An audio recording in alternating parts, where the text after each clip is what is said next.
Welcome everybody to another edition of WCW 2006 here in TEW 2020 as we're continuing on the road till the end of this series, at least on TEW 2020 before we move over to TEW 9. But before we do that, of course, we got a few things, including the Mid-Year Awards. So what should be up as I post this is the Tag Team of the Year, Tag Team of the Mid-Year, and of course the competition is Booker T and Shelton Benjamin, who of course held the Tag Team Gold for most of the year. Legendary Kidman and Helms was very impressive, so that's basically forming in February/March. Cassidy and KO, who got all the way to the Slamboree Aerial Assault match and got very close to winning the tag titles. Social Scene, who held the women's tag belts for most of the year, and Raging and Sydal, who of course won the tag belts at Aerial Assault.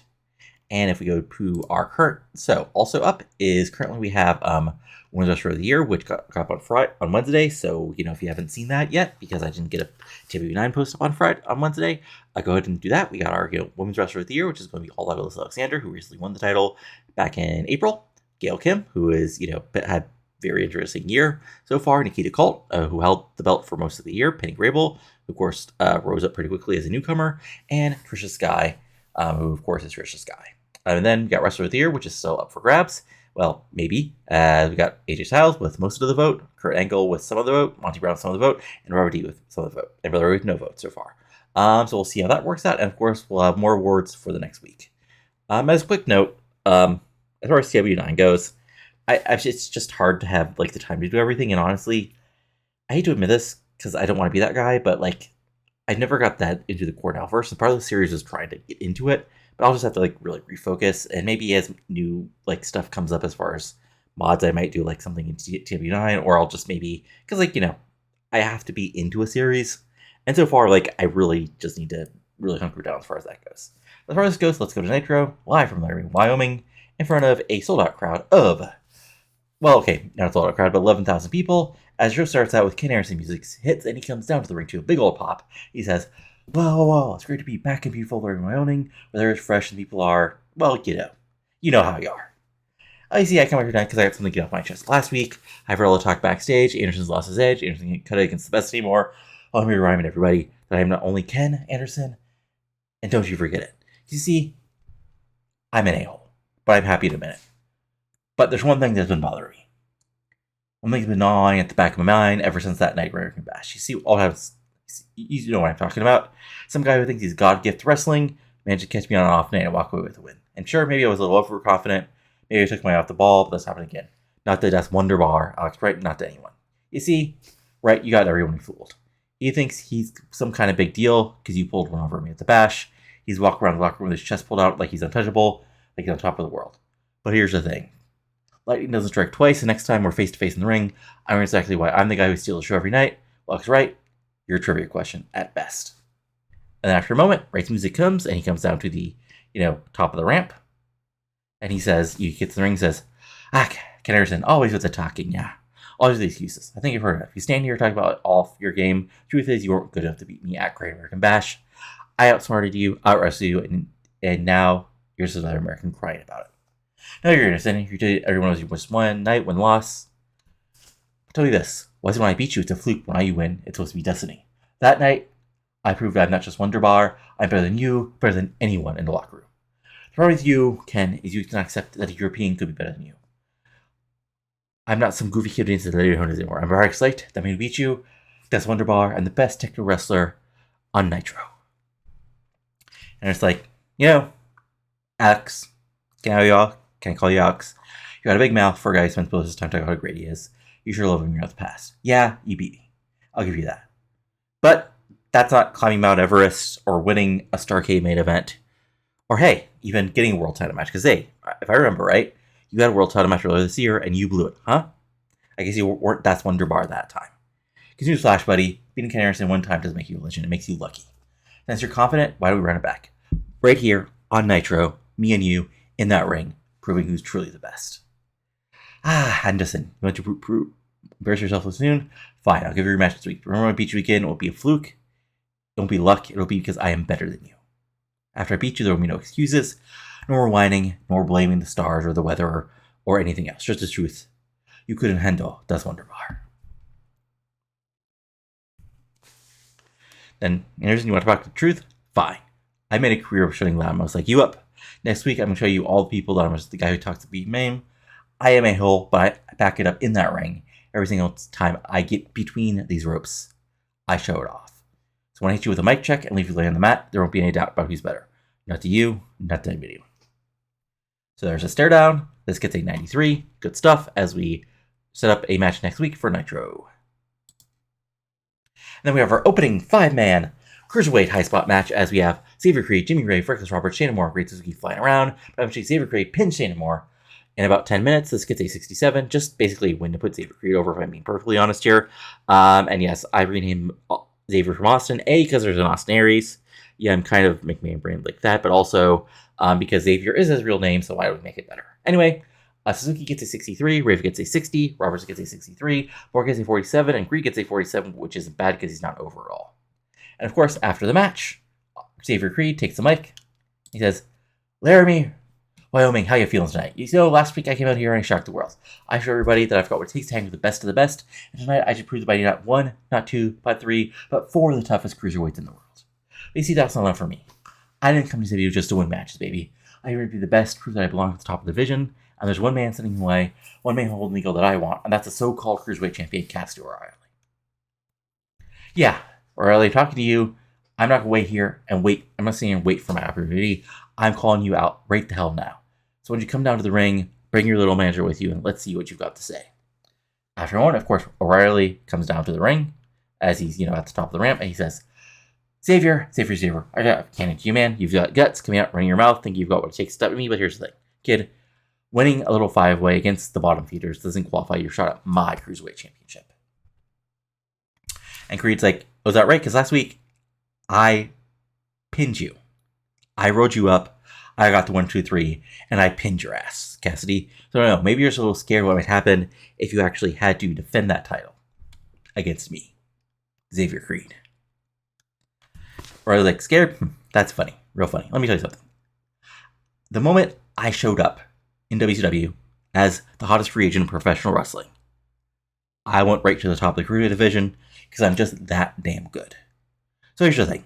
Xavier, I'll give you your flowers, buddy. You beat me. Yeah, I got overconfident. I should have tried to hit you with a finish over a third time. And I'll accept that. But you're not ready hanging with someone like me with this pretty little belt on the line. Creed's like, O'Reilly, you can talk all you want, but you down. If you step in that ring with me, you won't be walking to that title. Again, I've missed you to your jury work. You can play your little mind games. But at the end of the day, I'm faster, I'm hungry, and I'm better than you. Guys are like, that's cute. But here's the thing. I'm not just going to hand you a title shot because you're the next big thing, because you're the flavor of the moment, and everything else. You see, I earned this belt, and you're just some newcomer who thinks 1 or 2 wins earn titles you do shot at the top. So no, you don't get a shot on my title. Not now, not next week, not anytime soon. You want to prove yourself? Go to beat up a few more nobodies. Maybe then you'll get my attention. And Creed's like, you know what? I expect you to duck me. That's what you do. You hide behind Misty. You hide behind that belt. You duck real competition. That's okay. I'm not going anywhere. Sooner or later, I'm going to that ring with you. And when I do, I'm going to prove that last week was not a one chance thing. It was what's going to happen every time I get in the ring with you, Cassidy. I'm going to pin you right in the ring until you're nothing but a paper champion. And Macy's like, listen, honey, you don't get up here and make demands. Cassidy's the cruiserweight champion, and he doesn't have to prove anything to you or anyone else. He's already beaten every challenger in this division. I'll do it again, but on our terms, not yours. So why don't you do this over and learn your place before you bite off more than you can chew?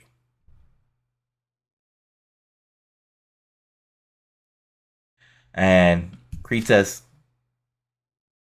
you can have your woman talk for you, but I'm not going anywhere. Sooner or later, I'm going to get my shot, and when I do, you can bet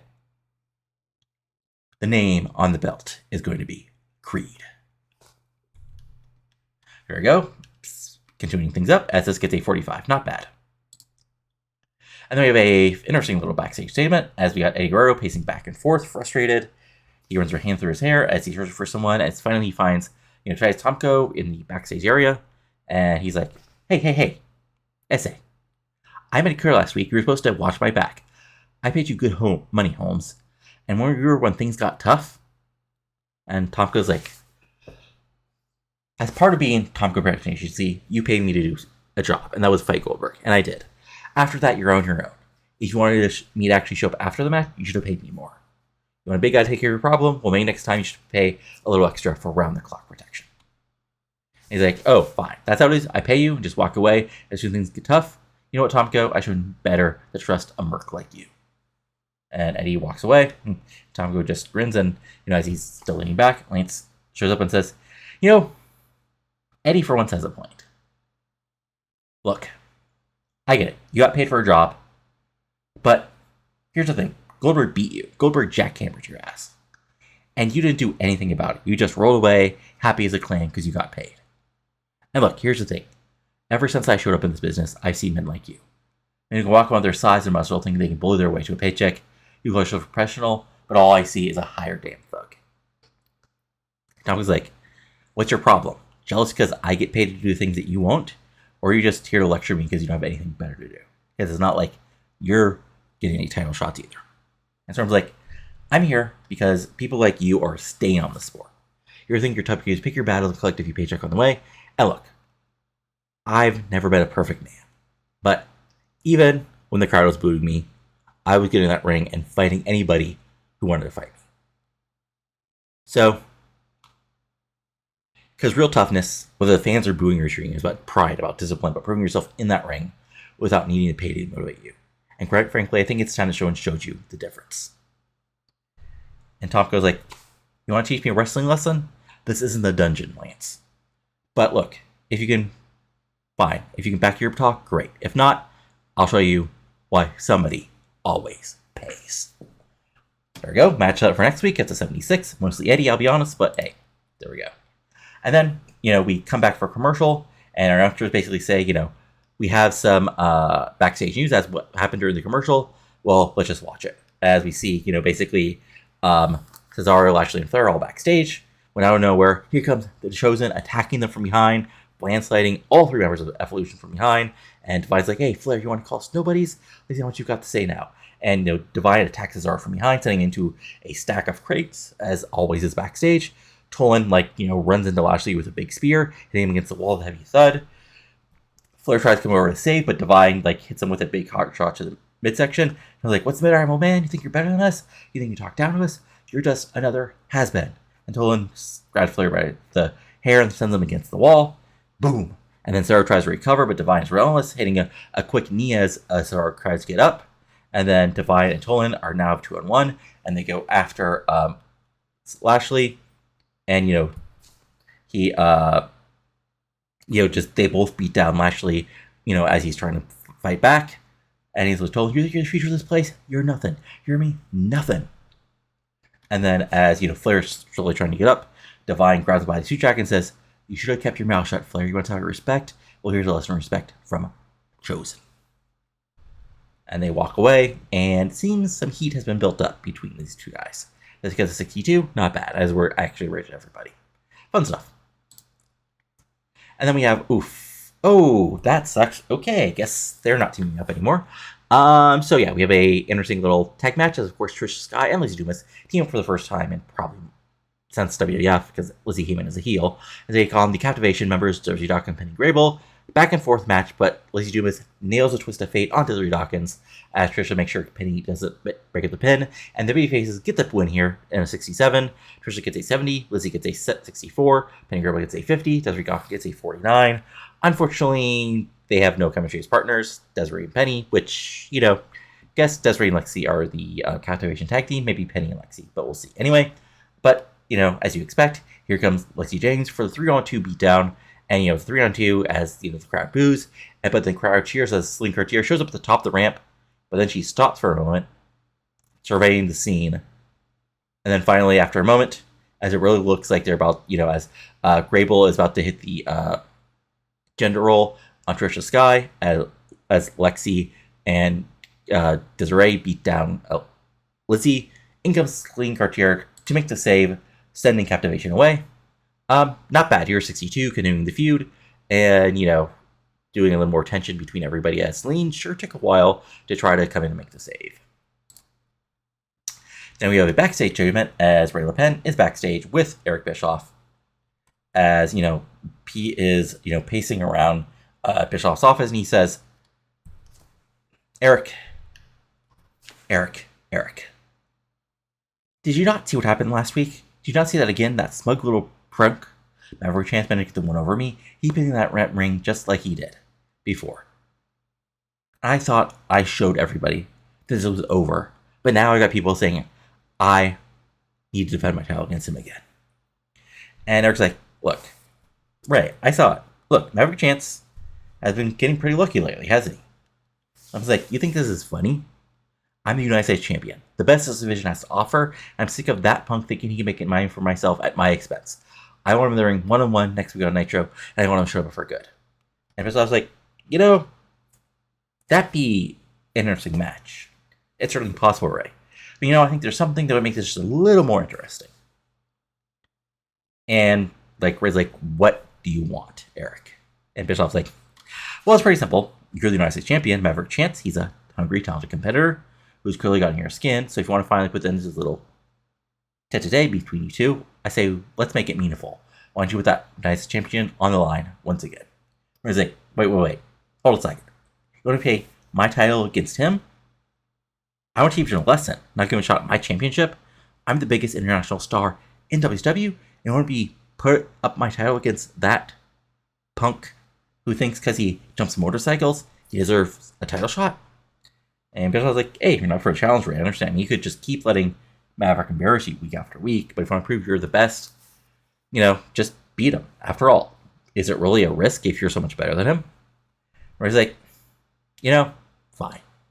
Well, you want me to put my title on? Is that what you want? Fine. Write up the contract, I'll sign it, and I'll show Maverick Chance that his brush with greatness will soon be over. So there you go, title match set for next week. Bischoff, Maverick Chance versus Ray Leppan. This gets a 79 because Leppan's really good.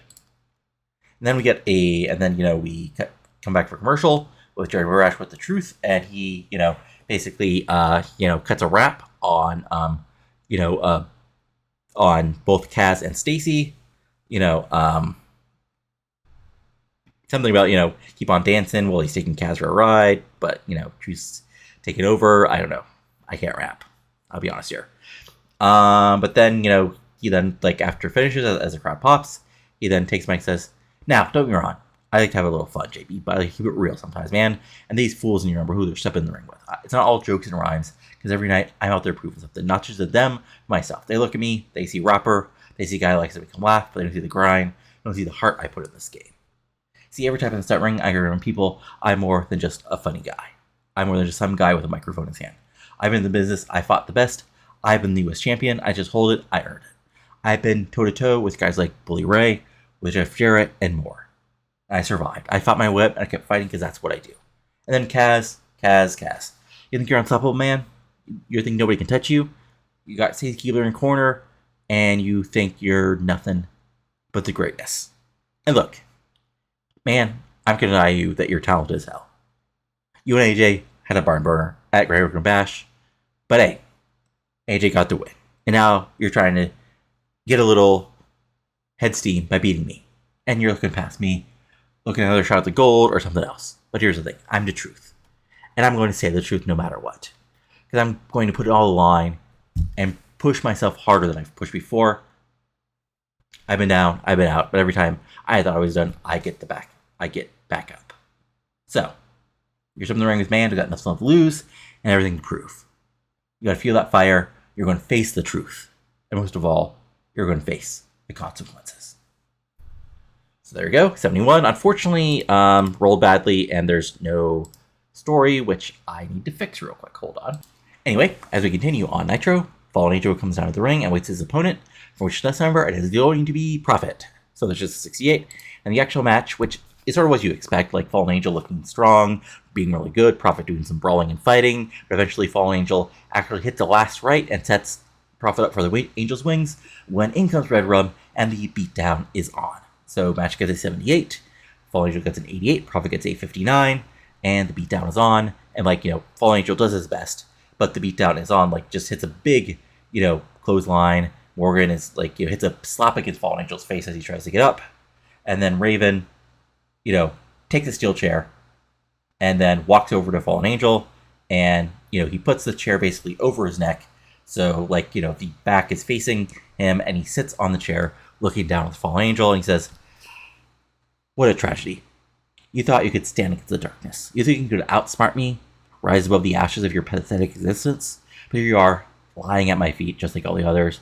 All your ideals, your grand vision, shattered." You see, this is how it ends. This is where your redemption, your rebirth, your little resurrection storyline dies a miserable death under my boot. You thought you could spread your wings and rise above me, but here you lie, with my words as the last things you'll hear.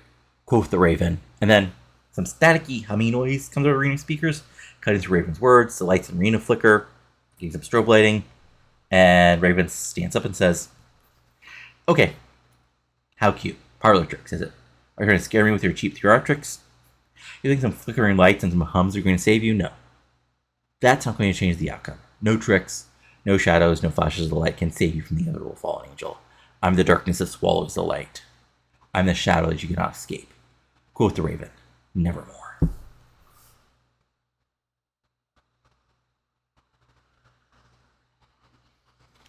So some tension, some interesting things, and this gets a 78.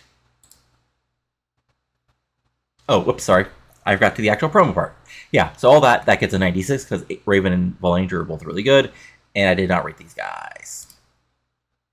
And that, yeah.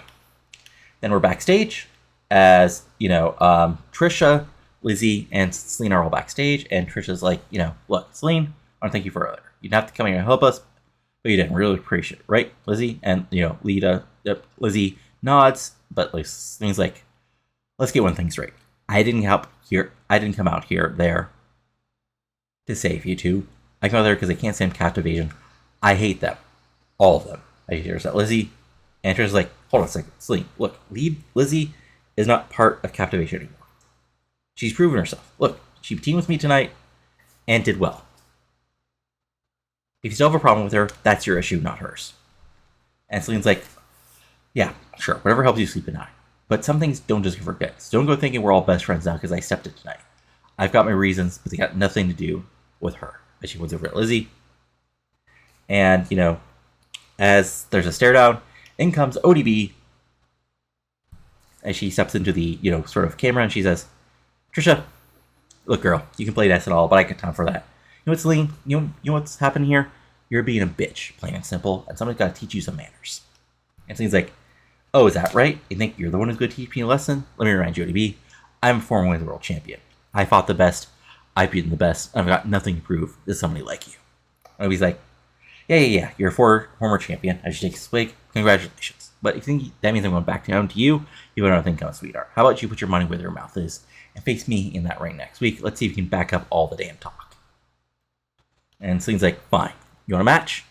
Don't come crying to her or her." She points at Tricia Lita. "When I give you a wrestling lesson, you don't forget. See you in the ring." And Celine walks away, and ODB looks over at Tricia Lizzy and says, "Sometimes you just gotta punch somebody till they get it." 59, unfortunately, some bad rolls, but fun stuff here as we build up the little women's storyline. Then we have AEW take on Southern Syndicate, and match will probably be better than the main event, as they go wild for 12 minutes. And this is just like pure brawling, match basically never really gets in the ring. We got Noble flying around, we got Noble doing suplexes, we got Gordy doing some brawling, and Storm doing double looping, but eventually things brawl to the outside, and things just break apart, and the ref counts to 10, and the brawl continues, as this gets a freaking 88. Storm gets an 88, Harris gets an 81, Gordy gets a 72, Noble gets a 91, and the brawl continues to a 77. Fun stuff. And we're rather than recap, focusing on Paul London dying, and this gets a 72. Then we have our main event, which is, holy shit, oh my god. Right, I keep forgetting, the truth is really good, and Kaz is a goddamn god. So this is basically a classic TV match. This is just a completely perfectly put together TV match with Stacey Keeper on the outside, and Truth looks good. He hits his his lie detector. He even hits the Truth or Consequences where New Fall, Kaz gets out. Kaz comes back, does his hard strikes, and eventually, I didn't put it as tainted because Kaz wins mostly closely. Stacey actually gets involved, but he avoids it. But Truth actually goes for one more lie detector. Kaz gets out of the way. Truth drills him with a kick to the head. 1, 2, 3. Kaz gets the win here. 99. Goddamn. Kaz gets a 93. Truth gets an 84. But then post-match, Kaz, Yang, and Kenzo just beat the hell down the Truth. And just what it looks like, they're going to take him out as Kaz hits another kick to the head, and then goes up for a top for a moonsault. The crowd pops as Anderson gets up to the top of the ramp. But as Anderson is about to go down the ramp, out comes Alex Wright out of nowhere to chop block him, and the brawl is on. And it looks like Kaz, Yang, and the rest of the Team are about to get a beat down when the crowd pops as Ray Jr. Inside Out pops up right before the end of the show to run off the heels. This gets a 73, which is a little disappointing. Let's hear what actually didn't work out here. Okay, interesting. But the show itself gets us a 94. Okay, so despite not the best ending, 2 insanely good matches, a really good angle, and good opening. So there we go, fun stuff.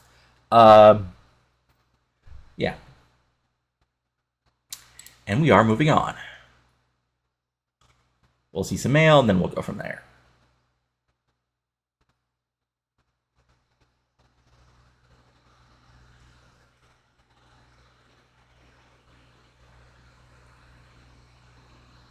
Workers, more workers. Just a side note, when I get this over TEW, I'm going to delete some of the generator workers that there's nothing of worth to them. There will be some I'll carry over. All right, and we are back. Okay, so just some random signings. So Raw had Shawn Michaels beating DDP, Jamie Keys winning the women's title. Okay, Big Show winning a squash, Vampiro winning a squash, Juvie, Lion, and Punk defeating Richard, Sami, and Maven, and Random 86. Amber James getting a win, Adam Jacobs and David Flair defeating Carly Tool and Thrasher, and that's basically the show. Interesting. They got a 2.12. Okay, yikes. We got a 2.17. Okay, so we're doing a little better still now. Also, I don't think I showed this, but battles. We're getting very close. Very, very, very close. But I'll be back in just a moment with Revolution.